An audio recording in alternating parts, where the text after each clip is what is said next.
and welcome back to the Flux Film Society. Da, da, da. And today I have my boyfriend, Andrew Miller, as my awesome guest. Whoa. Holy crap. You messed my name up already. Oh, just all right. Tell him with the Andrew L. Miller.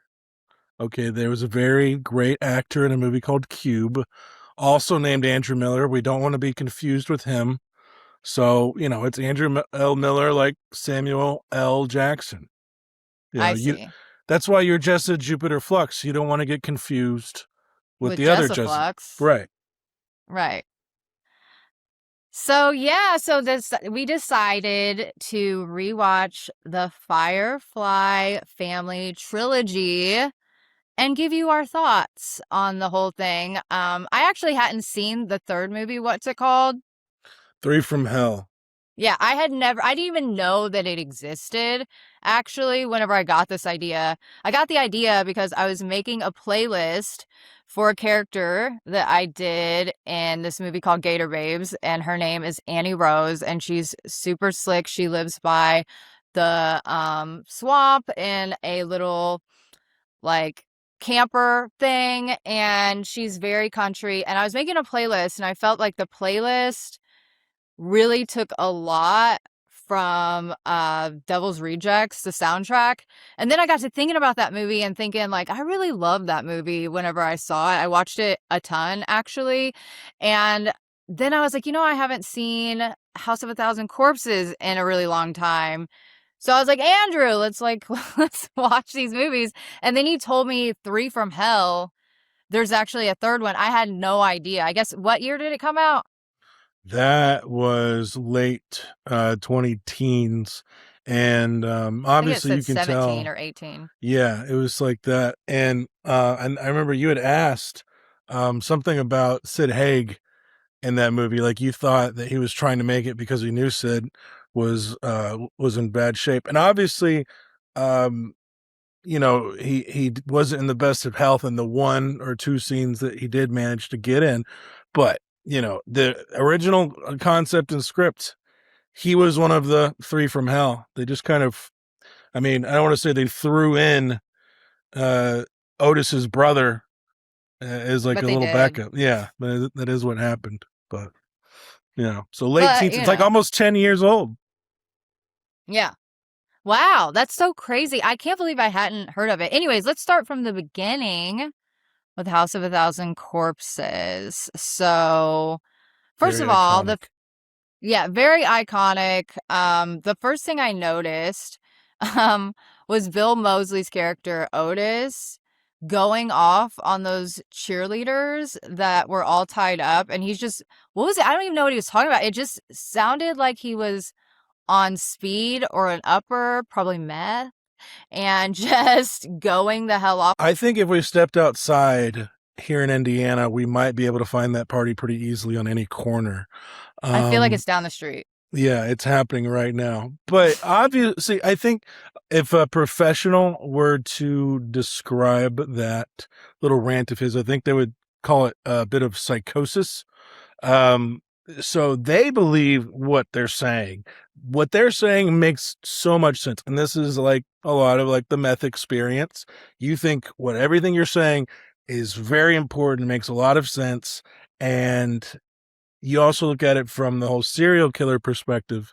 He's in a whole family of serial killers, much like in Texas Chainsaw Massacre. There's a whole family of just deranged, psychotic lunatics. And in this case, I think everyone's trying to one up the other to make it so that they're not seen as like normal like everyone else. And this was just his own personal philosophy that he was a little obsessed with. I love, though, that he was mansplaining whatever was on his mind, and he was making these women just be the audience. Like, he's got them tied up and like they're gagged so they can't speak, and they just have to listen to whatever he's going on about. And that, I feel like, is a part of the torture. Well, honestly. that's like every stand-up comedian's dream, I think. Nobody can leave. And you can see the whole family, they're all performers. And look at the It's true. father. Spoiler alert. The father of Baby, big time performer guy. Uh Well, do it you seemed you have a like theory? I'm just saying, like, in House of a Thousand Corpses, it seemed like that they were alluding to the father as being this masked figure that caught Tiny on fire, right? Like, Well, that was he was. Tiny's father, yes. Oh, so it's two different fathers. Mhm. I see. So there's many. Okay, so this is Well, a I family mean, tree, much like mine. I know both of us, neither one of us really dug it. I'm sure there's plenty Reddits out there that really go through the lore of the Firefly family. Oh my God, yeah. Probably some fan novels or, officially licensed that go deeper. I But that was actually my impression. know there's somebody making a fan film right now, and I would have loved to have been in it, but they didn't ask me. When does it take place? I have no idea. I see him talk about it on Facebook all the time, and I was like, I'm basically Baby, like, employ me. Can you do the But laugh? I don't. Was that a good try? Unfortunately, it was pretty decent. It's going to haunt me. Um, well, it's because that was another thing I mentioned last night. I don't know how long it was before I realized that House of a Thousand Corpses takes place in the 70s. I mean, the Yeah, you soundtrack's said that. it's obviously like 90s sort of industrial, rock and roll. I mean, obviously you have Rob Zombie's music and, I just always associated that with the whole like Marilyn Manson era. I'm not thinking it's 1970s, but I mean, it makes sense now. I mean, especially with his own musical influences. But yeah, I think it almost stands out as timeless in a way. That you don't really have to. It doesn't matter when it takes place, Right. No, unless I think it was like the cell ambiguous phones on thing. Yeah. purpose. Did they have cell phones? They No, I mean, didn't. unless they did, unless someone like, cause if that came out today, you'd be like, oh, this is obviously in the past. But when it first came out, I think you're right. It's sort of ambiguous. Well, what was it? It was like 2003. Yeah, it was 2003. I Whenever thought it this was in was the released. 90s, but yeah. Well, honestly, okay, so I'll be honest. I don't think that I knew it was in the 70s until we got to the second part of the trilogy. Like, I feel Hmm. like that was obviously set in the 70s, but before then, I think it was very ambiguous on purpose. I think that was like a choice that he made, but Because even it's those very kids, throwback. yeah, even the kids, even though they were driving an older vehicle and they kind of had these older clothes, all those styles kind of go through cycles. I mean, I could see Yeah. some of my friends, wearing overalls just to be ironic, but no, this was an actual just 70s farm boy, you know. So Overalls are in. Like, what do you mean to be ironic? Overalls are what? very in right now. There, yeah, Yeah. like Carhartt, right? You wearing a I mean, Carhartt and it you doesn't don't have even to be have a Carhartt. forklift certification. You don't have to be a lesbian because I feel like lots of lesbians wear Carhartt. Have you noticed that? I don't judge I in love a that kind of way. lesbian in Carhartt. Honestly, that's kind of my kink, but Well, my kink typically involves them not wearing. Never. No, I'll stop that. I'll leave oh that my for you. God. So we also looked it up and it was shot on film, Hmm. right? Can you talk a little bit about that? Well, the first two were shot on film, They're two and different kinds of which film. one? I'm curious. Which one do you think of all three? Which one do you think looked the best? Personally, I would say House of a Thousand Corpses. Really, that's interesting. Yeah. But it also took place a lot at night. And Hmm. like, I feel like that added to the graininess. Whereas, you know, the Devil's Rejects happened a lot during the day and in like a hotel room where there was sun Hmm. shining coming in and everything, and then them being on the road. So I feel like the nighttime aspect of House of a Thousand Corpses added to the graininess and just made it spookier. Yeah. I like the So way it looked better. the first one was shot on 35. And personally, I thought Devil's Rejects looked gorgeous, but there may be a reason why, because I typically do like things that are a little less crisp. Because Devil's Rejects was actually shot on 16 millimeter, but blown up to 35 millimeter. So it would have a little extra grit to it. It wouldn't be as clean and crisp as you would see in the third one, Three from Hell. Everything was just like, you could see Crystal clear. everything, you could see their soul from 2 lifetimes ago. But, Yeah. and that's kind of how I just am with movies in general. Like whenever I watch something like Citizen Toxie, the Toxic Avenger Part 4 or Part 3, if we're ignoring 2 and 3 and just put those as Mr. Melvin. Citizen Toxie was shot. Yeah, right. It was shot on film, but it was only intended for a VHS audience.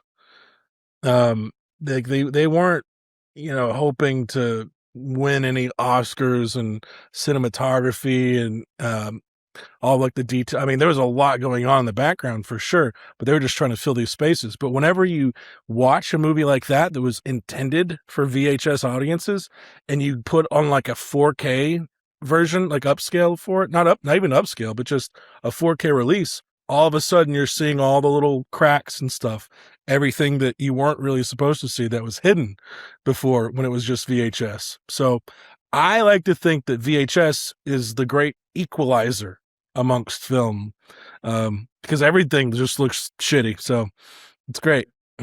Yeah, it's got a warm feeling. Like they say, like records have that warm, crackly, imperfect sound. I feel like VHS has that for movies. Don't you agree? Well, you can feel the CRT TV literally affect the room when you turn it Yeah. on. Like It's like yeah. We're all living in a different dimension now. So, okay, so another thing I noticed is the final girl that, her father was looking for her. Well, she didn't end up getting to be the final girl, but the almost final girl in House of a Thousand Corpses. What is that actress's name? Because she was also in The L Word. Oh, that And was the one you were enamored with. I was, because she was also in The L Word, and I was a big supporter of The L Word back when it came out, because I was a big in the lesbian community at the time and where I live. So we were Aaron all Daniels. Aaron Daniels. What happened to her? Because I feel like that was around the time probably L Word started. And that's a pretty huge role to have as an actress, to be in a House of a Thousand Corpses. I would never shut up if I was in a House of a Thousand Corpses. So, like, what is she doing now? Well, the last thing she did was film-wise, 2013, The Bling Ring. Sofia Okay. Coppola. I don't get to I say think that out loud too often. it's Coppola. Coppola, yeah, like Francis Ford Coppola. Coppola. Coppola. Wow. Yeah, it's Coppola. Did you know there's a new L Word? No. The L Word, Generation Q. No. It premiered, and I don't know, maybe you just blacked out for these 4 years, but it was from There's 4 2019, years? December of 2019, ending April 2023. So that was And an odd time. That was an odd time for people. Does that have any of the original people? Well, apparently, if she's in it, right? Well, she's a guest appearance. Well, I don't mean to ruin this for anybody, but she dies of breast cancer in the L Word. Her character gets killed off. How far are you into the Scream movies? They brought back Stu and Billy, and they both died in the first movie. You can do AI as well. That's a spoiler. Or you could do like a ghost flashback, or like a haunted, like a Dexter. The dad is like in his brain. You can, there's no such thing as true death in film. Okay, so you're saying, I Or think TV. I feel like I actually did see a couple of those seasons. I remember that me and my best friend were watching. They had a rebooted, but I don't remember it being called Generation Q at What do you all. think the Q stands for? The LGBTQ, That's it. That's all that it is. That's all it is. LGBTQ. Okay. Yeah. Don't forget that T there. You I want forgot to the bring up T. Palestine now? Oh my God. Please don't cancel me. I forgot the T. The T's matter. But anyhow, I just wondered what happened to her as an actress because, like, she was so huge on that show, and then this is like a huge iconic role. And I just wondered, like, did she just not want to do acting anymore? I don't know. I always wonder this, like, as an actress, because I'm just like, oh, you're like on a roll, you're doing a lot, and then did you have a baby? Like, what happened that made you? Because I would have, like I said, if I were in House of a Thousand Corpses, like, I would never shut up about it until And she I might was not. dead in the grave. She She might should still do be talking about it. conventions. She should do Well, conventions. not everyone. I mean, I know you and I both are, in all actuality, more introverts than anything. We have the capacity. Actually, there was another thing I heard where you're an introvert, but you have strong capacity to be an extrovert. Uh, Yeah. but some people don't even have that. Some people are just straight keeping it to themselves. When I met Peter Dinklage, he was super cool, but he was like to himself. He was I could quiet imagine and him being like yeah, that. he's chill. He's just like he doesn't do many interviews either. A lot of people do that. So some people just have their lives. I mean, gosh, Macaulay Culkin, they don't they don't want this sort of some people go into things thinking they want this sort of life or they want, to be recognized and it's nice to work, but maybe she just didn't need to pursue that specific avenue. Maybe it I wasn't don't fulfilling think, enough, or she just may, wasn't lucky. A lot of times it's just luck. yeah, I do think that a lot of the entertainment industry is luck as much as people want to say it's this or that. Like, I do think sometimes it does have to do with being in the right place at the right time and talking to the right person. But I don't know. I don't think that being an introvert has anything necessarily to do with it because I'm a true introvert and like I'm doing the show, like I can do convention appearances. As soon as you put a camera on me, I turn into a completely different person, I feel like. But like, if you guys have met me in real life, if you've been like on a set with me, I'm very to myself. Like I'm just like reading my notes on my like lines and kind of going over in my head like the points, you know what I mean? The emotional points in the script or whatever. Like I'm not very talky. But I don't think that that means like, oh, that she wouldn't want to do acting anymore. Like I don't think that has anything to do with it. I bet I don't know, Well, maybe her life just conventions. I changed. just mean like conventions. You probably, Oh, I see. Well, I don't know. yeah. Yes, I can. I feel like I can just all of a sudden become I'm Jessa Jupiter Flux now, and I'm like, come to my booth and buy my stuff. Like, I don't know. Well, I'm able to do that. I you think know who it's else is like that? acting. Yeah, it is acting. You know who else is exactly like that though? Who?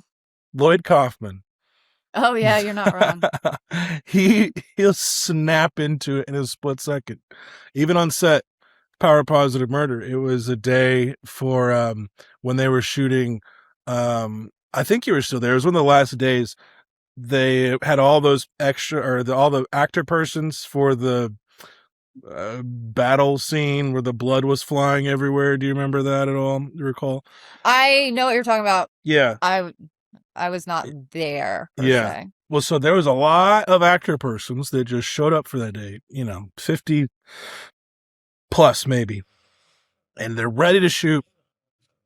And at that point, it was my job to help Lloyd get from his room because a very odd, I mean, there's rickety stairs and everything. You could have Those fallen stairs down. were so rickety. So it was my job at that point to, escort him to set. And as we're walking down, you can see all these people and they're all super excited to see Uncle Lloyd. And I'm like, all right, Lloyd, you ready to see your fans? And he's like, fuck no. And then 2 seconds later, he's like, hey, everybody. Yeah, we're making a movie. Yeah. No, he's very good at it. And honestly, when I've seen him do it, even if he is in a bad mood, whenever he has to turn it on and become the Lloyd Kaufman that everybody knows, it seems to actually cheer him up most of the time. Well, yeah, I mean, when people just give you so much love, I mean, it's hard to not be a little, I mean, Yeah, no, you it's know. like, oh, you love me? Oh my God. Thank you. Like it feels good to have people come up to you like at a convention. Like, I don't know. I was talking to Rhonda Shear about it actually whenever she started doing conventions again. And I was like, you're gonna love it, dude. Because these guys come up to you and they're so sweet and they're just like, I've seen this movie, I've seen this movie, and they're like shaking a little bit and it's like they're nervous and it's like, oh my God, aw. Like you're nervous because you're talking to me. It's such an honor. It's weird. It's like I feel so honored that you are nervous talking to me. And then I'm just like, I want to make sure that you understand that I'm also an awkward individual and like I have no idea why I'm here or how I got here.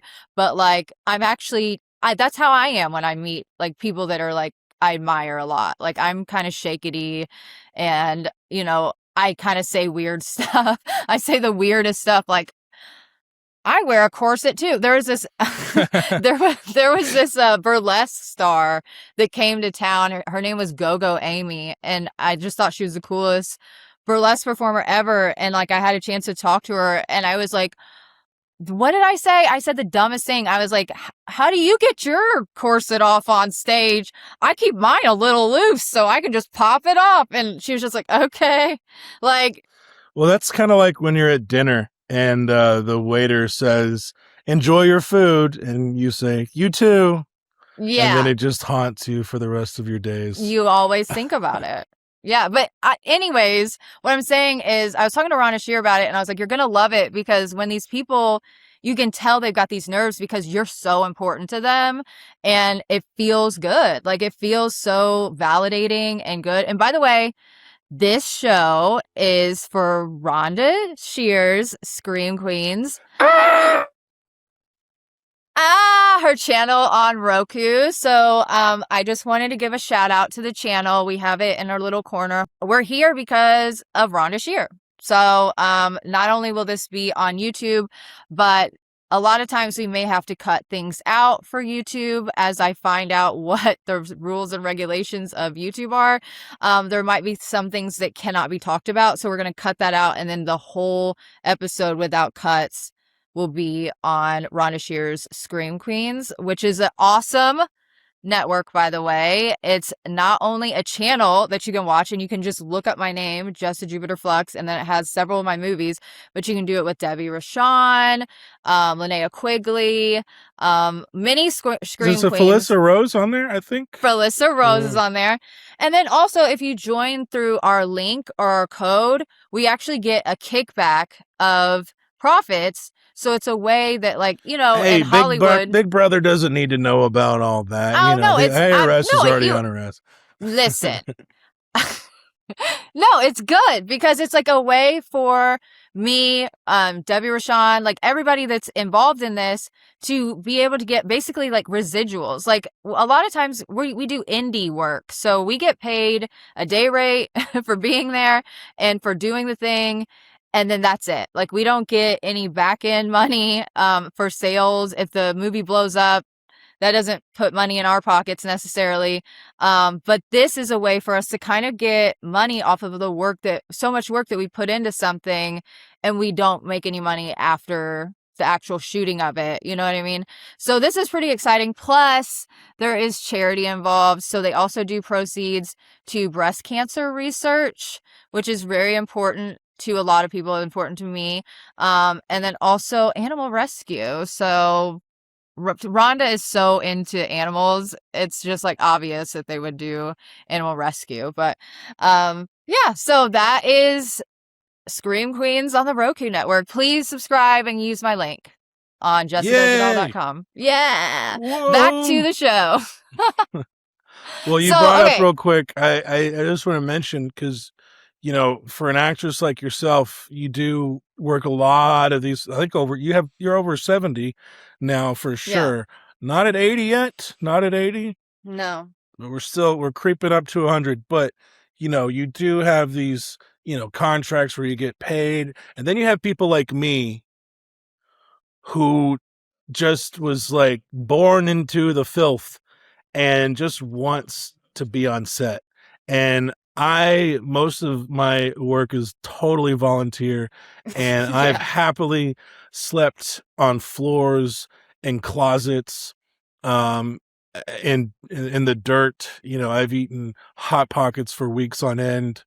I don't know what's going on with my bowel system these days, but it's all worth it because for 10 years I was a bartender. And at the end of that, I had nothing to show for it but alcoholism.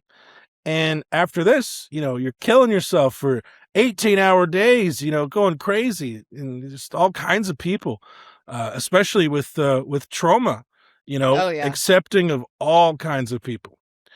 And, you're dealing with a lot of different personalities. It's very tough. But at the end of all of that struggle, you have a movie and Yeah. you've got It's a body awesome. of work. I remember watching movies with you that you've been in, and you're just like, that was just so much fun, you know. Yeah. And I that's mean, what it's cool to look back on because it's like even the things that are hard are fun because you're like figuring out ways to get through it and you're doing that with a group. So it's like you're never alone. Like, even if it's really hot outside and you're shooting in 100-degree weather or you're shooting in 11-degree weather, I've done both, you know what I mean? And you're struggling, and like, it's like everybody's in on this together. They're like, do you need my coat for like 5 minutes? Like, I got the good coat, you know what I mean? So they give you their coat, and you've got it on, like trying to like warm up for a second. Like, it's just like, it's just such a beautiful experience. Like, I always say, like, being in movies is like, it's being like just a color in an artist's painter's palette. Like, it's like, I'm the blue for this movie. You know what I mean? So the blue gets mixed with the red, it makes the purple. It's like these energies all kind of like intermix. I don't mean to sound like, you're definitely you more know, orange, but I won't hold that against you. I Um, am very orange, but you know what I'm saying? It's like, for this person, the director, the writers, the creators' intention and what they want, like, to the product to look like in the end, I get to be a part of that. And that is so awesome for me. Like, I love that. Like, well, that makes it like so fulfilling. like my good buddy Adam Peltier says, it's all about being of service. Mm-hmm. And there was a good movie. Well, I think actually the filmmaker, there might be some controversy about him. I'm not fully aware, but the movie was called The Peaceful Warrior. And there's a quote in that movie which I've used for so many years, is that there is no higher calling than to be of service to others. Hmm. And I use that to justify my years in the restaurant industry, but I think now I can probably interpret that differently. There's better ways I think I could be of service to people and humanity. And yeah, and so being an artist like yourself is just, it's and being an actor in a film. You're being of service to everyone around you. Even a director, you're being of service to everyone else around you. No singular person owns a film unless you're going this whole auteur theory thing, but we won't get into that. It's a collaborative effort. You're there as a It truly team. is. Yeah. And I mean, even in the scenes where you're shooting them, like, there's a lot of like, you're getting my coverage. So basically, what that means is the camera's on me, but I need my partner in the scene to give me the same reading, or not reading, but performance, that they gave in their coverage so that I can react properly. And sometimes, like, you always want to do that for your scene partner. I feel like sometimes there's people that, like, oh, I got to go out of the room and I have to make a phone call or something, and then you've got like some scripty or something reading the lines, but you can't truly react to their performance how they did it unless they're in front of you doing the same thing over and over again. And I feel like, you really have to do that for your fellow actor.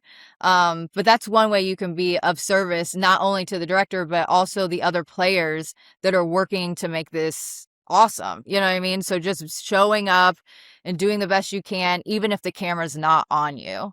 Does that make sense? Absolutely. Yeah. And it's hard to do that if someone has stepped out of the room.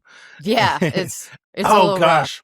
There's a movie Oh Lord, I'm gonna have to look it up. But there's it's a indie film about making an indie film. Actually, Peter Dinklage is in it. Um, Gosh, and I can't believe I'm spacing on the main character's name. It's all in black and white. Mm, Um, but it's not. Why do I keep on saying flirting with disaster? It's Living in Oblivion. Living in mm. Oblivion. Great film about indie filmmaking from the '90s. And there's a part in there where there's doing this really intense. I think it's a mother daughter scene, and they're doing it over and over trying to get this intensity, and they just couldn't do it, so they stopped the cameras and the directors just starts talking to the actors, and then they like really get into it and has this almost like Oscar winning performance, and the director's like, oh, that's great, roll the cameras, and it's just gone. Sometimes you just have those fleeting Oh, moments. But that is a great scene, and yeah, it's hard to emulate that, but yeah, you just have to. We're all doing our best. yeah, you do your best. That's the most important thing is like just do your best and do your best for not only the director but like the other actors in the scene and making sure that like you're still staying on the same beats. You're not like going off book too much, especially after you've already filmed your performance because like I need to react to what you said. So please remember what you said to the best of your ability. I don't know. It's just work. It's teamwork is what it's all about. But I want to get back to the movie. And one of my favorite thing that I thought the insults in House of a Thousand Corpses were really fun. There was one where a cop was telling another cop to stop standing around like a prized dog's dick. Mm, I felt like, mm, who mm. says that? Like, stop standing around like a prized dog's dick. Where were they again? Was it like Louisiana or somewhere? Or was it California or what? I don't, I got the idea that it was Southern because it seemed like very rural, but I have no idea actually where it was set. Yeah, because you were talking about how the music that inspired the Annie character from Gator Babes. Yeah, she's Um, Southern. it she's in, yeah, the swamp, Jacksonville. yeah, Yes. and that's very. Like, I also think of like a spooky, swampy, like New Orleans-y vibe just from Rob Zombie in general. Mm-hmm. But yeah, I don't know where it took place, but he always has that sort of Nolans horror spooky vibe. It did Um, seem swampy. yeah. But yeah, let's get to Devil's Rejects. Let's move on to Devil's Rejects. Well, you don't want to talk more about the prize dog's dick? I mean, I always want to talk about the prize dog's dick. But what do I you just think think, that means? what do I think that means? I think that means that like you're not special, you're not like a prized dog's You staring at your dick prize? Yeah. because the dick helps them to procreate and make other Mm. prized dogs. Like I have Mm-hmm. papers on Disco because like his Who's Disco? mother Disco is my dog. He likes to party. He is a black golden doodle, but his mom and his dad, one was 100% poodle and they had papers, and then the other one was a golden doodle. So he's like mostly poodle. But anyways, I don't know where the heck they are because I don't give a shit. But like, I had papers on him, whenever I bought him. So Yeah. like, I don't know, a prize dog's dick is probably pretty important. As a matter of fact, we almost bred him because he's Well, such I a was cool just guy. thinking, I've never seen his dick before, and he's naked around me all the time. I thought that was That's because he's interesting. so hairy. Oh. To the devil's rechecks Okay. now, All right. Fine. please. Fair enough. Okay. So, first thing I noticed is what happened to the first Mother Firefly because I was like, that's a different actress. And I really enjoyed Mother Firefly and House of a Thousand Corpses. And I felt like this woman in Devil's Rejects gave a different vibe. And I liked her better. I liked the other. I'm sorry if you see this, ma'am. If you see this video, if you randomly come across this, you were a great actress, but I liked the vibe. I felt like Mother Firefly and A House of a Thousand Corpses was much more effective. Well, according to Google, the reason for that was salary disagreements. Oh, Money. Money's the root of all evil, I suppose. I don't know. I think sometimes you take one for the team, though. Like, there's projects that I do where I'm just like, okay, this isn't my normal day rate, but this is a strong, awesome project that's going to be iconic. Sometimes you just take try to go back and forth and get as close to my normal day rate as possible, but sometimes you take one from the team, and I think that the actors totally should have done that, considering how iconic The Devil's Rejects was, because I think that one, honestly, out of the three, is the most iconic. What Yeah, do you for think? sure. I think most normal people who aren't into horror or, filmmaking or films in general think that that's a standalone movie. Really? Yeah, no, I guarantee it, because I remember people when I was a kid, I don't know how old I was, probably like 10 or 11 or 12 or whatever when Devil's Rejects came out, and everyone was talking about it, but nobody knew House of a Thousand Corpses. Especially Really? these kids. The little kids, no, we weren't watching House of a Thousand Corpses when we were 6 or 7 years old. I mean, some of us were, but most of the kids weren't. Devil's Rejects came out. It wasn't House of a Thousand Corpses 2. It was just the Devil's Rejects. And I Yeah, think but they had I a, mean, it happens a lot. I mean, yes, it's actually there's, good if something in like a trilogy, like the second, I think it it's works as a good if it standalone. yes, if it can stand alone, that actually means that the movie's probably pretty solid. But I never, like, I knew, I was like, House of a Thousand Corpses 2. Let's like watch it. I mean, the Like I knew vibe, immediately. yeah. Well, the It's a vibe totally of, different vibe yeah. for sure. And it's But probably I played knew on what it TV was. more too, just maybe because of the title. I mean, it might have gotten a wider distribution just because of the title. Even though Hmm. devil is, sort of frowned upon, but corpses, I don't know. I don't know. It was different in the 90s and early 2000s. So, Well, it was neither, not any of them were in the 90s. It was the early well, 2000s. early 2000s. I keep thinking Is House of a Thousand Corpses is No, late it's 90s, but 2003, 2003 and then 2006, 2006. and then 2017 or 18. Yeah, for the Yeah. last one. So, Yeah. okay, this is the other thing. We kind of spoke about this a minute ago, but so Spalding is Baby's dad Yes. and also the woman. So he was sleeping with a woman at the beginning of the movie, right? And he was imagining that it was Ginger Lynn, but then when he truly wakes up, it's Another a woman. a thicker woman, brunette, and she's very sweet. Actually, I thought she was very charming. She She's was a just like little younger too. she's a little younger than him, yeah. So they're on that, but she's very eager to please and wants to bump uglies again, and he's just like, girl, get off of my dick, you know what I mean? And anyways, so when Baby calls him and says, hey, meet us at the place that we always plan to meet at, the motel or whatever, if the shit hit the fan, blah blah blah, meet me there, daddy. And I'm just like, daddy, I didn't know he was her father. And then he looks to the other young woman, the brunette, and says, your sister done fucked up. So I don't know if this is some kind of role playing game, because like I do know that, like, I mean, I personally know somebody, and it's not even weird role play, but I know a man that refers to two of his sugar babies, and they're totally platonic. Is platonic the one that is not like, What you did know you what I'm just do saying? with your hands? You know what I mean? Yeah. Yes. Platonic means no hanky panky.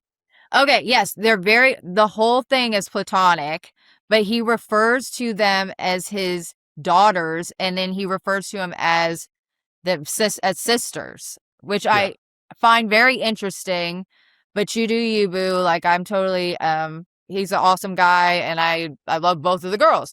But so I Okay, don't know if it's something like I that. was confused if you were talking about Captain Spaulding or the sugar daddy dude. No, no, this Um, is like a friend of mine. These are friends of mine that I personally know. right. But And they so call I don't themselves know. sisters? He's like, he'll talk to one and be like, your sister said Uh-huh. da da da da da, whatever. Anyways, at first I thought it was weird, and then I was like, this is all very innocent. Like as I got to know them, it's very not weird actually. But it could be weird, right? Like it not to say I'm not kink shaming anybody, okay? So like if you want to do your role play as such, totally, like it's for you. As long as you're a consenting adult, do whatever the heck you But want. we're talking about But Captain Spaulding. yes. He's a little bit of a sicker case. So it could be that that is one of his daughters, or it could be that, that is his daughter. Mm-hmm. Well, I don't know how much money he was making from that that road show, the sideshow thing off the highway, especially if he was killing most of his customers. That's a strong point. Unless, I don't know, maybe he's robbing all of them. That's how he gets his money. I don't know. Yeah, you would obviously take their money Yeah. after murdering them, There I were feel. lots of bodies. There were many bodies, so hopefully many monies, because it Well, was the we can only 70s, hope. We can only so hope. people had cash on them, Mm-hmm. like, for the most part, I would say. Was there even, I feel stupid asking this, but was there even bank cards or ATM cards in the No, 70s? no. When did that even come to be? Like, Late 80s, early 90s. no shit. Like, I never even thought of that, like, until Yeah, this no. moment. Well, you can find videos of like, I think it'd be the early 90s where people are talking about, like, I can't believe people are using credit cards at Burger King to use, like, what are you going to write a check? You're going to swipe it and you got to wait for confirmation from New York for a cheeseburger? Like, oh, what's happening? This is crazy. It'll never catch on. And now it's like a cashless society. Yeah. Which is So bad. We do not want a cashless society, I want a because cashless those, society. no! I don't want, I think, I don't want money. I don't want there to be money, period. I want a Star Trek society. First of all, no. Like, No? What's wrong with Star Trek? with a cashless society, you can't tip as well as easily. Why would I need a And tip? Nobody needs a job. oh my God. What about the strippers? There's always going to be strippers. No, I'm thinking of a jobless society. I'm thinking cashless, jobless. Okay, you've gone. I'd go to the There's extremes. I'm all about extremes. there's too many levels to this fantasy that you have now. It's not just a cashless society, it's a jobless society. Right. Anyways, so Well, what if back to the strippers movie. what if strippers got that little thing where you could just tap to pay? Could you do that? Then you have to stop, go over to a No. customer. Put it on like your thing. Just like, oh yeah, you can do it right So there. people are just hitting you with their credit card. No, I don't like any of this. Throw money. Make it hail. No, it sounds awful. It's like little bits of gold throwing I it was up in thinking the air. cell phones, like throw your whole phone, like, yeah, take it. That all sounds terrible, Painful. and Yeah. I'm not here for it. So this movie was shot, as you said, on 16 millimeter and then blown up to 35 Yeah. millimeter to give it that extra graininess. But could Yeah. you really tell that I think you in can. watching it? No, yeah, absolutely. It makes it look well, because I think you can look at House of a Thousand Corpses, and just in the story, the whole franchise is heavily influenced by Texas Chainsaw Massacre. Yeah, And obviously. that film, I don't want to speak ill. Let me make sure. I am almost positive that film was shot. Yes, it was originally shot on 16 millimeter. And you mentioned that House of a Thousand Corpses was very dark. A lot of it was at nighttime, whereas Texas Chainsaw Massacre, at least the final iconic scene when he's out in the road swinging the chainsaw around, and you have all these lens flares going. I see that all throughout Devil's Rejects. I see what you mean. Super, yeah, 70s killer vibes. Yeah. And I wouldn't necessarily even call these movies slashers, because that was another thing that I think you brought up. There wasn't really a solid final girl. Right. I said I like how in House of a Thousand Corpses, it's like he almost let that actress that we were speaking about that was on the L Word be the final girl, but nope. Like they got her ass in the end.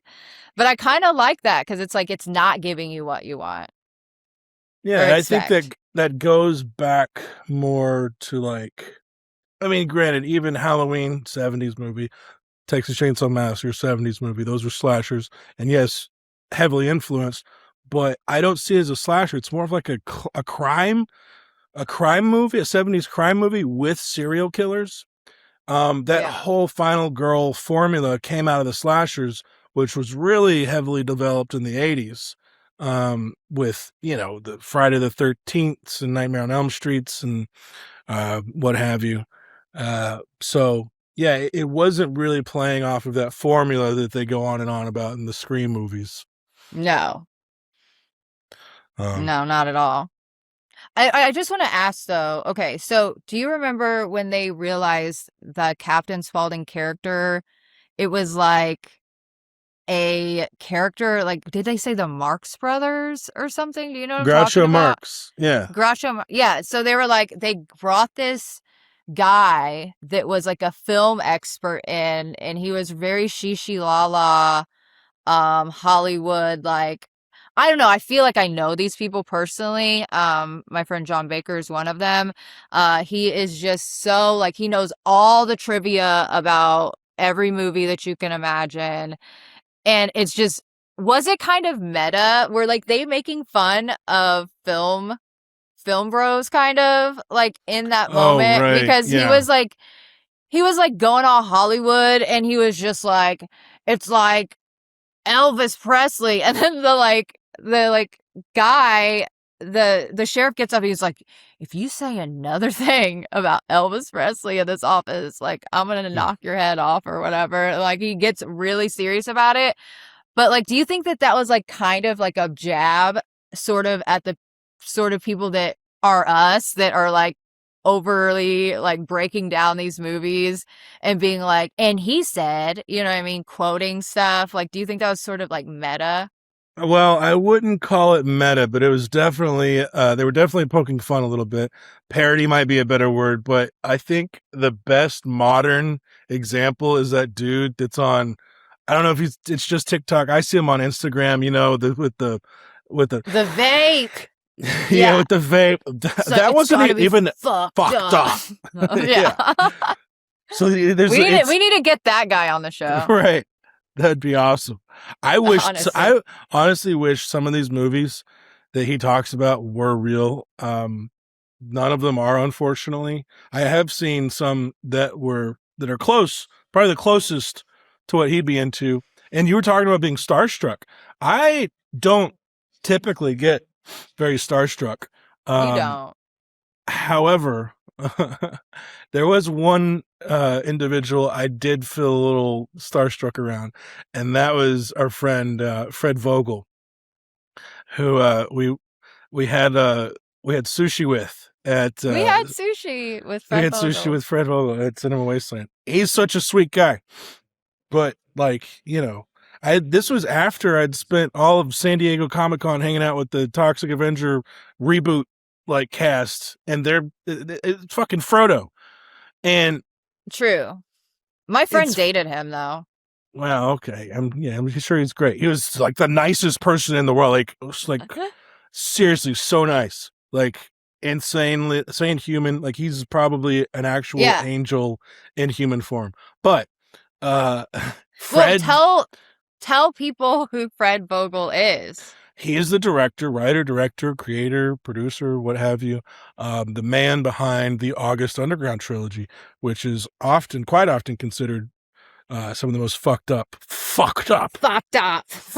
movies of all time. Especially August Underground's Mortem. The first one's a classic. I think he sold the VHS tapes at like Cinema Wasteland just out of his backpack because he couldn't afford a booth. Like And at then, first, yeah. And, because he definitely had a booth when we hung out. yeah. No, he made even more films after that with Toe Tag Pictures. And now he's a union guy for art department, which is awesome. Yeah. And he's a deadhead too. I learned that, and that was super cool. Yeah, I see you. I've Anyway, never seen the August Underground trilogy, but I've definitely heard of them for years. Like, and I'm terrified to watch it. Like, yeah. I personally, like, there's certain things like that I just can't like, when I saw Irreversible, like, I Yeah. was actually brain damaged, I feel like, for at least 3 months afterwards. Like, and I Mm. watched it high and drunk. Ugh. Like, and I was just like, oh my God. Like, it was just like, it was so horrific. So do you Yeah. think like I'd be able to handle the No. August Underground stuff? I'll make you watch it one day, but you won't be able to handle No, I don't it. think I can. I Like, was watching Mortem, which is the second one, with my cousin, and we were eating these barbecue sandwiches. Well, I was eating a barbecue sandwich, and oh God, you've told me this. yeah, I like a little extra sauce on mine. Oh So I'm eating no. this sandwich just dripping with sauce and meat and everything, and it's during a very intense scene, and my cousin had to get up and go vomit. Um, Wow. there's very few movies that make me vomit. One in particular is Poltergeist 2, but we might talk about that some other time. Perhaps. That'll be the big, the big episode. Toss or reveal all. But yeah, We Fred. can't do that.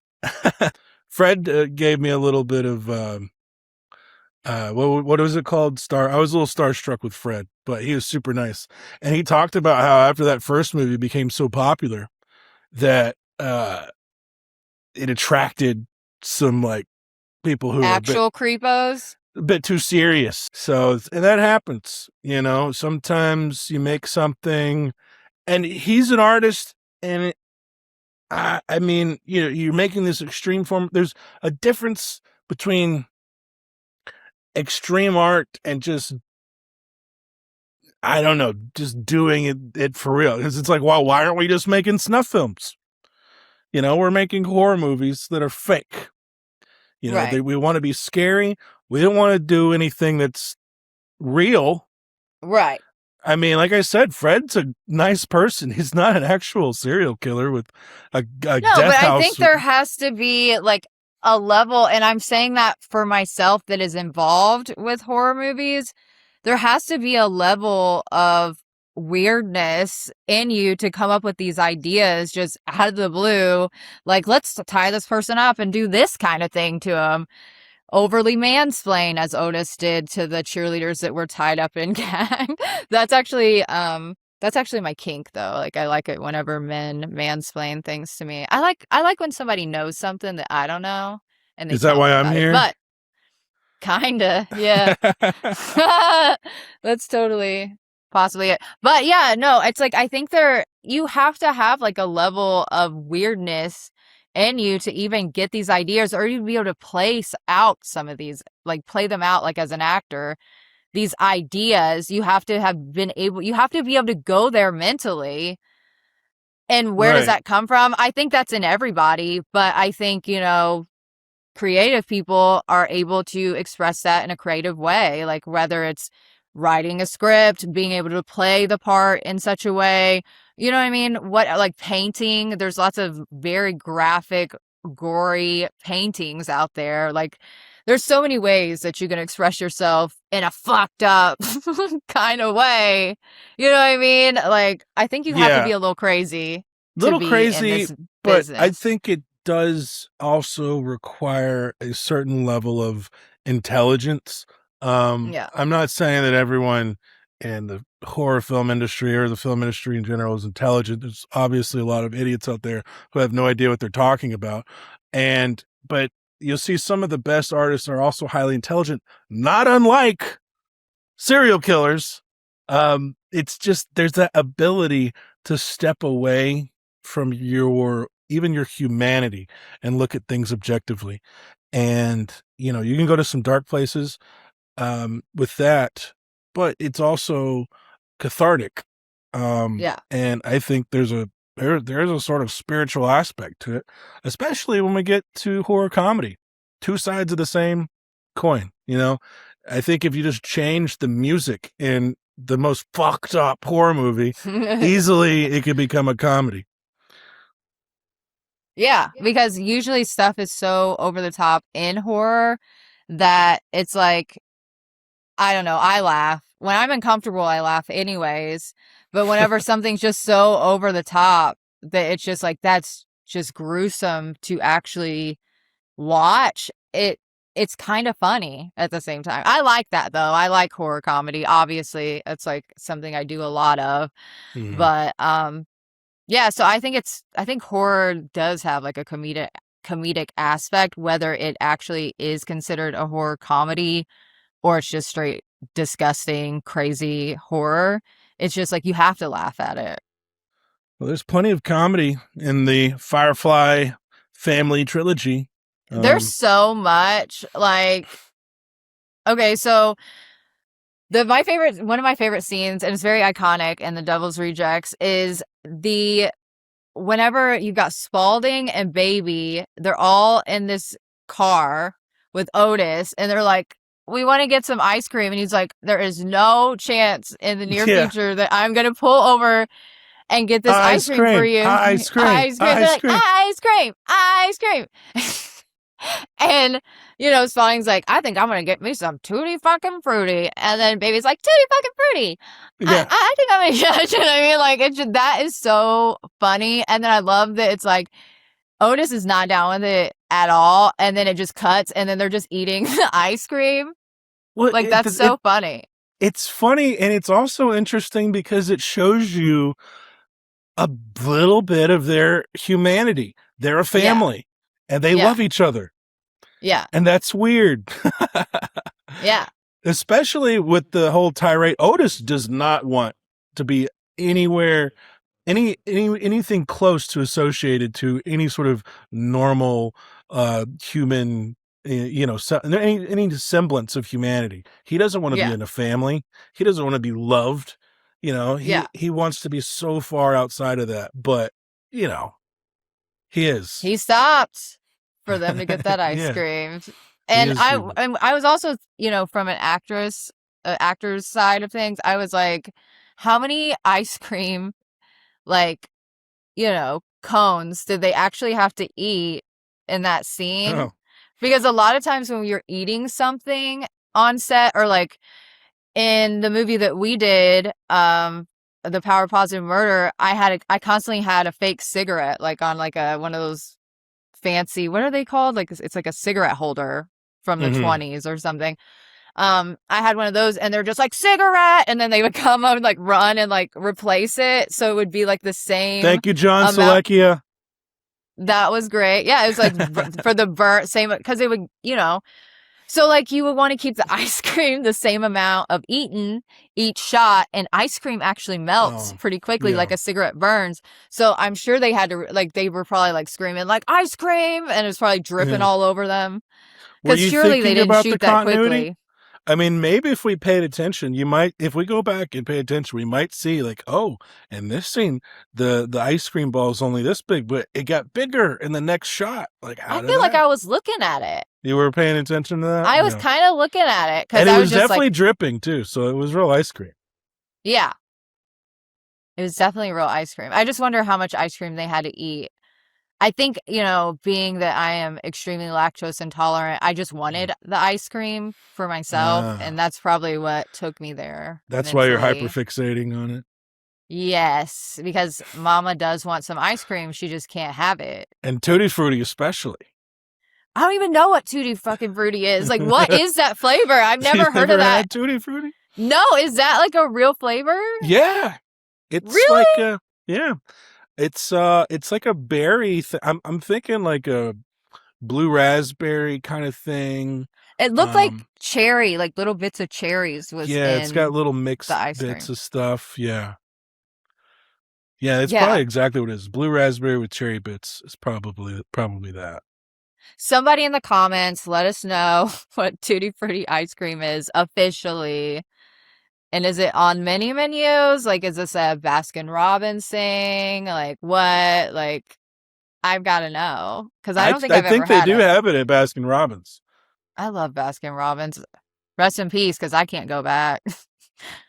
My stomach would explode. What's the best vegan ice cream you've had? The best vegan ice cream, I think, is what is it? Ben and Jerry's makes actual vegan ice cream, and theirs is probably the Mm, best that I've had. But mostly I don't like it because I'm like, it doesn't come close. Most brands, like there's Tofutti is the first mm, vegan ice cream I had because I was vegan. I've been vegan off and on since I was like in high school. So like the first time I went vegan, I ate a lot of Tofutti ice cream. That tastes just mm, like it just tastes like ice cream that's been freezer burnt real bad, mm-hmm, if that makes any sense. Like it's just not good. And then I don't know, lots of them. There's like Soy Dream is a brand. It's mm-hmm. funny that we're talking about this, but yeah, most of them are just like they're not very creamy at Yeah. all.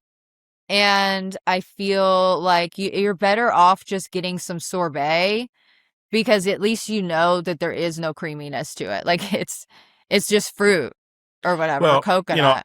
I only ask because any potential directors that are watching this that want to have Jessa in a project where she's eating ice cream, you have to know these things. What she Yeah, it prefers as far as the will ice cream. have to be, unfortunately. Like I was on a set recently and I'm not vegan, but people think I'm vegan because I'm mostly pescatarian. I don't really eat. No, you're not. You just ate a steak the other day. You're I lactose intolerant, never I've and you never eaten a steak. Gross. Like I hate steak. Anyways, it's a you love texture thing for me. cheeseburgers. You love I cheeseburgers. I want to choose like listen, it's not that the dairy thing is an It's just the unfortunate dairy. Yeah. circumstance of just my body. It does not want dairy and like it will totally explode me. But as far as meat, I'm weird about textures. So I hate anything that's on a bone. Like I just say I'm pescatarian to make it easy for people to understand, but then they just automatically they're like she's vegan. But like anyhow, on the set the other day, this director was like, "Can you just like pull meat off of this chicken carcass, the bones and everything and then put it on the plates?" And I was like, "Are you kidding?" Cause I was like, I cannot do that. He's like, okay, fine. And he just like, he took it all out and like kind of set it on the chicken for me so I could just pull it. Mm-hmm. I was just like, I don't want to touch the bone. Like, ugh! Like, I don't know. It's probably like the tism or something, but there's A little just bit. certain textures I can't do. If a bone or a vein, like I like chicken that's been ground up and made into a chicken nugget. When you Like leaned forward there, the light changed a little bit. It looked very ominous.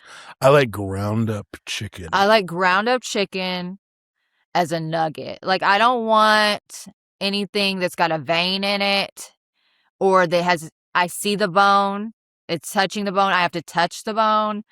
That's a no for me, dog. And most beef is so thick to chew that's why I don't like steak. It's the flavor of steak is just fine. It's the if I can't chew it up real quick like a piece of fish, I don't want it. Like it'll just disgust me. The more I have to chew it, it's like it loses its flavor. It's awful. I just Yeah. Now you know my Well, food preferences. so what about touching bones for a roll? What kind of bones? Bones? Like are they dried? Yeah. Okay, that honestly is not a big deal to me. I don't know how that makes sense, but like it's the pulling of the tissue Mm-hmm. off of the bone that disgusts me, you know? What if, again, we're doing some little hypotheticals.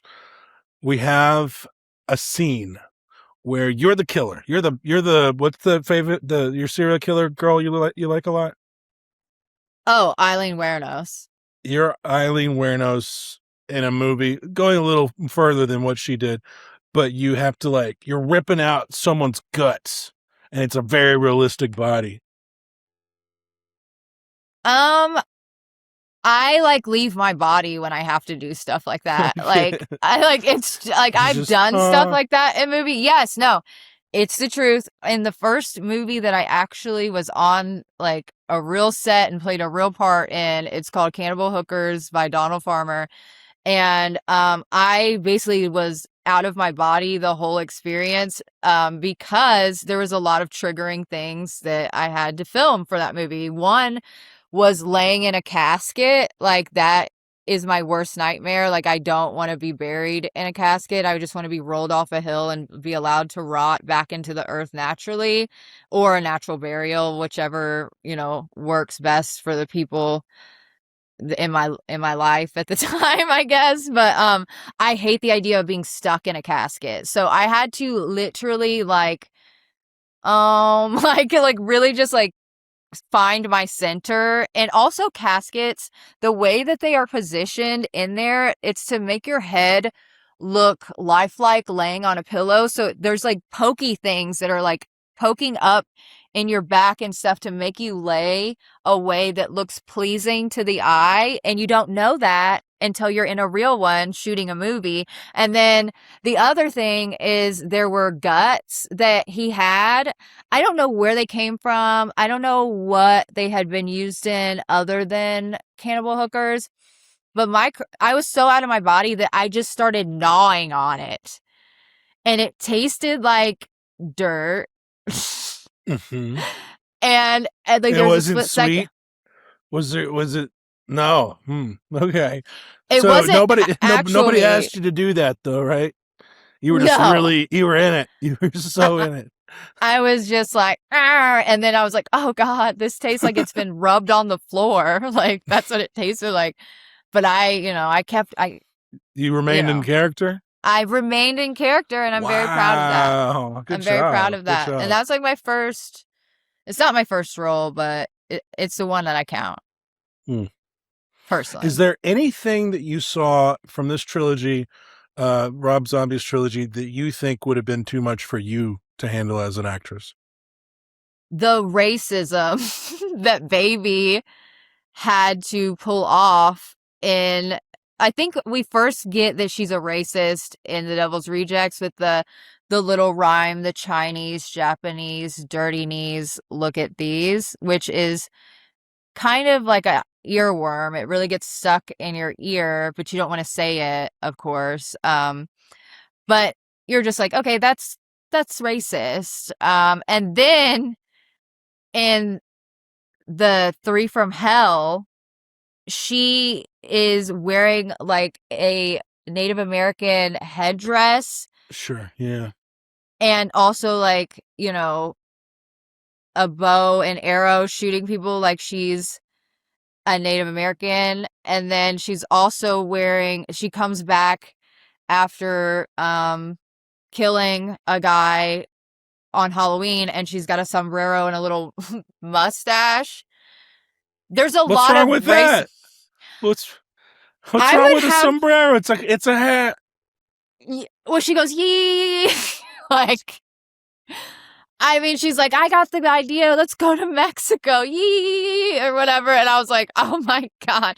If I had to play that, I would be so concerned that I was going to be canceled immediately for Well, maybe if that. it was made today, maybe. I don't know. The pendulum always goes back and forth, but I mean, I think it also lends to the type of people that they are, that they don't give a fuck about anybody. So, of course, they're going to be probably racist as well. Yeah. I mean, you're not supposed to be, rooting. You're not supposed to be rooting for the characters, but we do end up doing that anyway. Yeah. It's like in Breaking Bad, you're not supposed to be rooting for the meth empire guy who's destroying his family and Yeah. killing his, I mean, you're not supposed to be rooting for that guy. You do anyway, because the movie people trick you. And that's what Rob Zombie did. He tricked us. So they're not supposed to be good. They're not supposed to have any redeeming qualities. That ice cream scene was really the only redeeming thing. That showed any actual semblance of true humanity. But yeah, so it's funny that it's like, oh, I don't know, that's too far. They just killed hundreds of people. Yeah. Yeah, you're right. But I feel like that's so fake and racism is so real. Like, Mm, obviously, there are murderers out there that do kill, I'm sure, hundreds of people. Like, isn't there like, at any given time, there's like a certain amount of yeah, serial killers that are active in America or whatever? it's like 50 or Yes, something. Yeah, that is a real thing, but it's so far removed that it's like playing that for me is just like it's not relatable because I would never obviously kill somebody. I'm not saying racism yeah. is relatable, but it's so widespread and so damaging that it would be hard to play that. Okay, so Three from Hell. How did Baby? She was in jail for what, 10 years in the movie? Yeah. And her hair was still perfectly highlighted. Hmm. And you said that there's a lot of jailhouse beauty secrets. Yes, yes. Well, I know, especially, and you might even know a couple of these. Um, if you wanted to do some really weird colors, you get Kool-Aid packets, and there's True, yes. All kinds of Kool-Aid in jail. Um, I don't know if they have any access to hydrogen peroxide, but I do know that they most likely have access to at least those little packets of lemon juice. Um, if not for No. like Okay, but I even what? think that there are salons in some jails and like, I'm but she saying. was in prison and crazy, crazy, crazy that anybody would get close to her, she would knock their head off and murder them. So like, I don't feel like somebody could just be like, let me put your hair in some foils and make sure that you have your highlights done. Like it was like perfect. And then as they went to Mexico, you could see it grow out. Like I noticed these things because I did hair before I started acting. That was like my job. I worked in a salon. But I was just like, okay, so her highlights were kept up in jail for 10 years and all the footage they had of her throughout that time, she had her highlights done. And then when she gets to Mexico, it's like slowly the roots are growing out. Come on. So you don't think she could have got some lemon juice, some mayo packets, made a paste, stuck her head up? Mayo? Yeah, you're gonna make a little, keep it consistent. Get some Okay. mayonnaise in there. It's good for you. It's fat. It's good for your health, or good for your hair. I think Um, that that would actually keep the acidity from working in the lemon, but I mean, I'm not a scientist. we're not scientists, people. We're not I'm scientists. not a scientist. I just play one in some movies sometimes. But The lemon um juice, though, I'm gonna die on that hill. Lemon juice in prison. no, baby, her hair was not only like foiled, like separate pieces of hair was highlighted, but also it was toned because if you just lift hair, that's bleaching, it's called lifting. Without toning it, it's very yellow, which I personally like on my skin tone. I like a yellow blonde, but most people prefer like what baby had, which is an ashy white blonde highlight. And All so right. there's Well, like we're there's gonna no have to way. watch. We're gonna have to watch some videos, do some research on some prison beauty tips, because Well, I do obviously, know some prisons actually do have beauty parlors, and if you're like in good standing, like you can actually use your commissary or whatever it's called to go there and get your hair done. I know that that actually exists, but like I just don't think it would be realistic for Baby's character to go to the salon because she would probably let them highlight her hair and then she would murder them she for didn't like murder everybody. She had a hunger. Well, sure, sure. I mean, somebody, I don't know. I think if they all have their own set of rules, you Okay. know. She probably liked the girl who made her look pretty. Yeah. And there's probably all kinds of dudes sending her money for commissary. That is true because if you remember the one guy that was like, oh, that baby, how she couldn't have done that stuff. Just the way she moves, like, it was like, I get it though. Like, I feel like lots of people fall in love with like, I mean, that's why I love true crime. I don't want to say love it because I don't want anybody to be harmed, obviously, but I enjoy learning about it. I don't know, because maybe it's scary to me and I don't know, it's exciting. I feel bad for it, actually.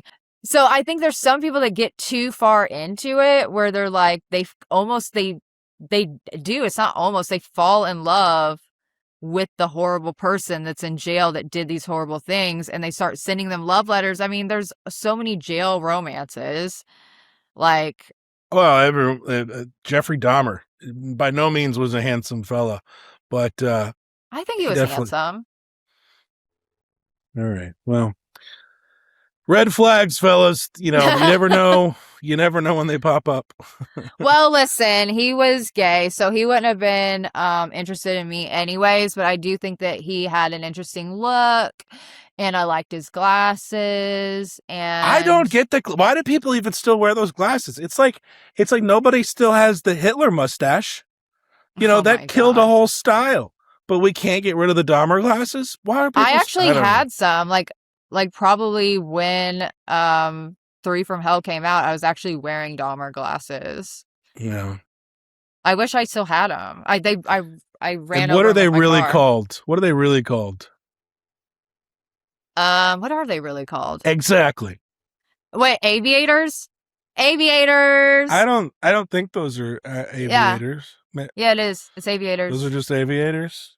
Did you That's it. like the movies? You didn't say if I you like. love the movies. Yeah, I mean, like, I don't feel like, I do think that the Three from Hell was the worst out of them. If you had to Yeah. like Well, give a grading to them, just they had to change a maybe, lot.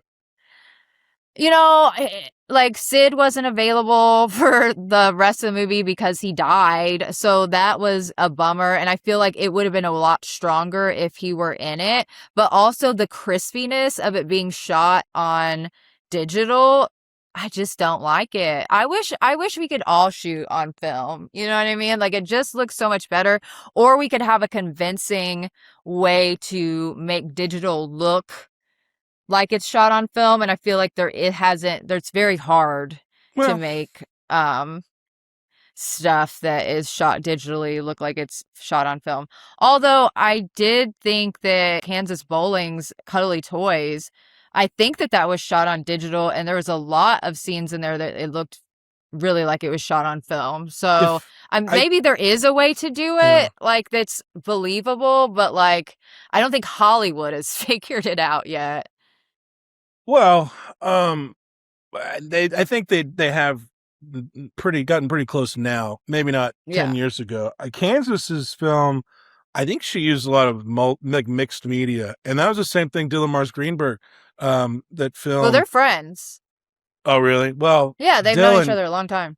Dylan, she shot that film, Spirit Riser, over 7 or 8 years, and so naturally she's just using whatever tools she can, like probably a handy cam, and then an actual, I don't know, a phone in one scene, maybe a a flip phone at one point, whatever she can get her hands on. But Right.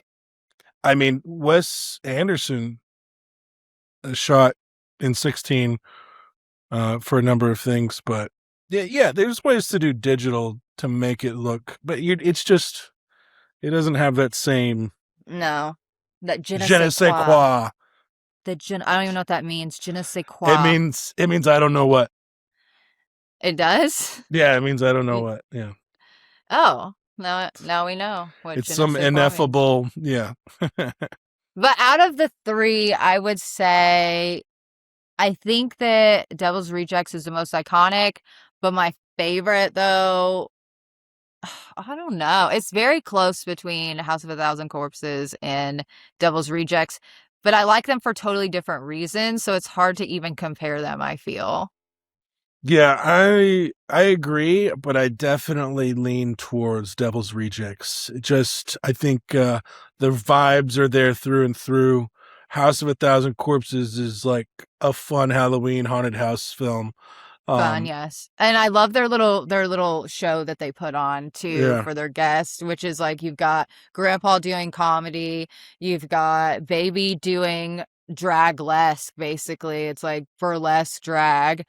And I mean, I don't know. I would love to go to that show personally, but I mean, I'm sure that that was very, you know, if the characters were real, it would be uncomfortable. the last show to of your life. Yeah, here we go. Like that one guy was laughing his ass off though at the grandpa's jokes, but Yeah, was he nervous or was he really tickled? We'll never know. I think he was having a blast. I think that guy was having a blast too. He was in it. He was in it to win it. Like he was just like, we got to go see this doc. Oh, let's talk about Dr. Satan. Oh yes, what the fuck? We didn't mention Doctor So, Satan this yes, whole we didn't time, doc that's crazy, but and Dr. it's a lot Satan, to unpack. But yeah, we can't unpack it. We got to wrap this up, but Dr. Satan was a like strong like it was a character that what didn't necessarily have to be there throughout, well, I House of a think he Thousand might actually be Corpses. the true patriarch of the Firefly family. Probably.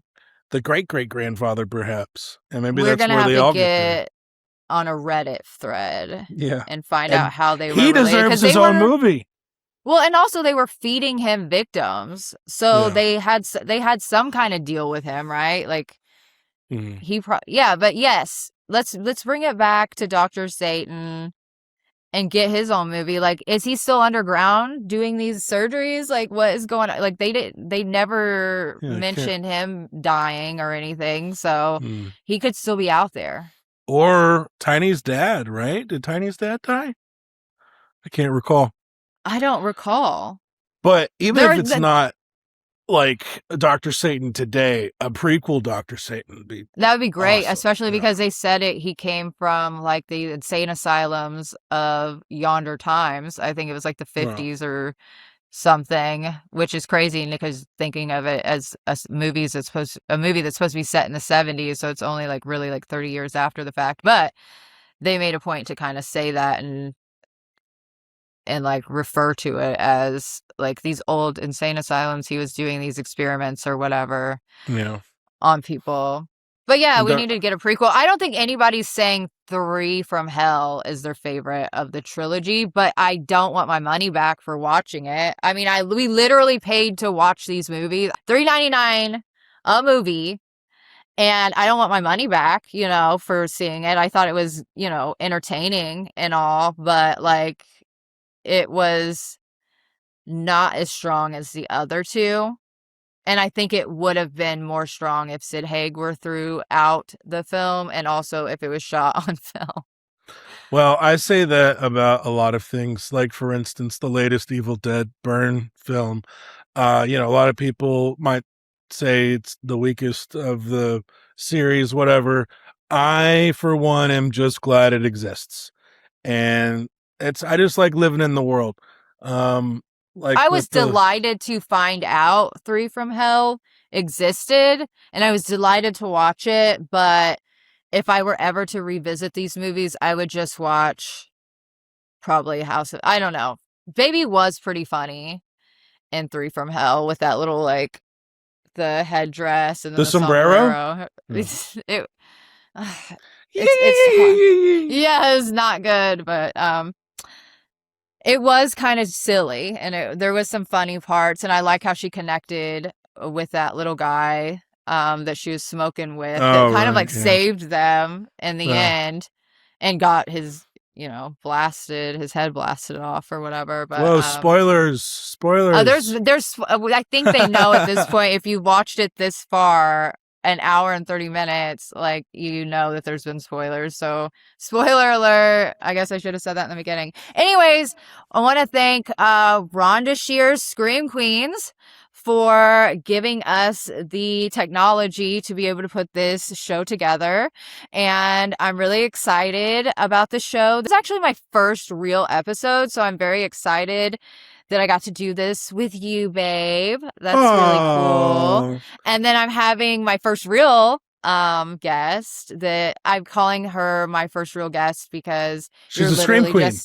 She's a scream queen, and you're literally just in the other room. Like you're not like far away. She's far away, and I'm really excited.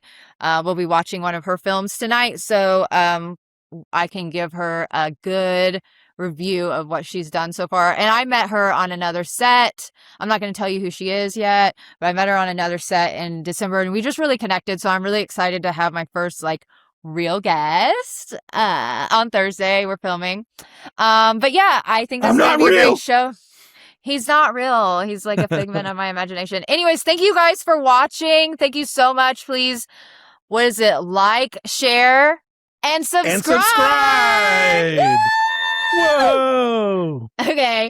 Bye-bye. Bye-bye.